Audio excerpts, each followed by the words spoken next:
Julian Assange is preparing to appeal a London court's ruling that he be extradited to Sweden on sex assault charges. The founder of the whistleblowing Wikileaks website says the allegations are baseless, and if he is handed over, he won't get a fair trial.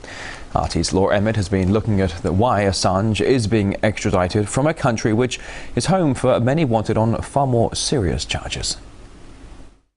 Wikileaks founder Julian Assange learns the court has ordered his extradition to Sweden to face questions over rape allegations. And he's got some interesting questions of his own. Why is it that I am subject, a non-profit free speech activist, to a $360,000 bail? Why is it that I am kept under electronic house arrest when I have not even been charged in any country? He's not the only one asking that, particularly as the British government has a history of granting asylum to some fairly controversial characters.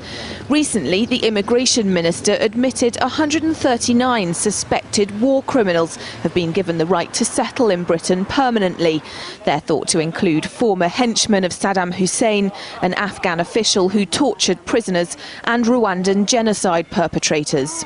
Our basic tradition relating to asylum is that anybody can come here, provided they are loaded. Provided they've got lots of money, we will let them in, because we want them in with their money. And therefore, it's not particularly that Russian magnates and oligarchs are welcome here. Arab sheikhs, who may have a dubious criminal record, as it were, of torture, yet they're allowed to swan around London, Knightsbridge, Bayswater, wherever. Since the Second World War, the UK's seen only 2 successful convictions for war crimes. And despite recent retrospective laws that allow suspects to be brought to justice in this country, according to anti-torture campaigners Redress, so far nothing's been done. People like that should be investigated by the UK police authorities. And if there is sufficient evidence found for a prosecution, they should be prosecuted here in the UK. There are ways of bringing these people to account, these suspects, but it seems very little is being done. The list of the rich and powerful on Interpol's wanted list resident in the UK is long, and around 40 people wanted by Russia alone are living here. In 2003, alleged Chechen terrorist Ahmed Zakayev was granted political refuge. The same year, asylum was granted to Russian tycoon Boris Berezovsky, convicted of embezzlement in Russia. It shows here the hypocrisy of the British courts.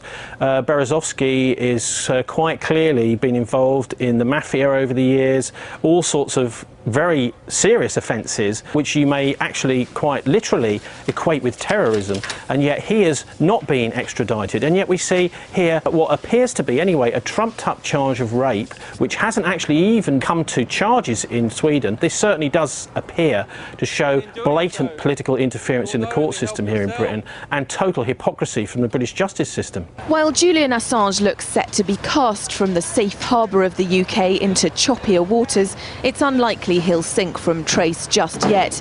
He may not have billions in the bank to buy himself out of trouble, so he'll just have to hope his friends in high places have influence. Assange's defence team has vowed to now take his case to the highest courts in the land in the hope of preventing his extradition. Meanwhile, some of the world's nastiest people, suspected torturers, terrorists and war criminals, remain at large in the UK under the protection of the state. Laura Emmett, RT, London.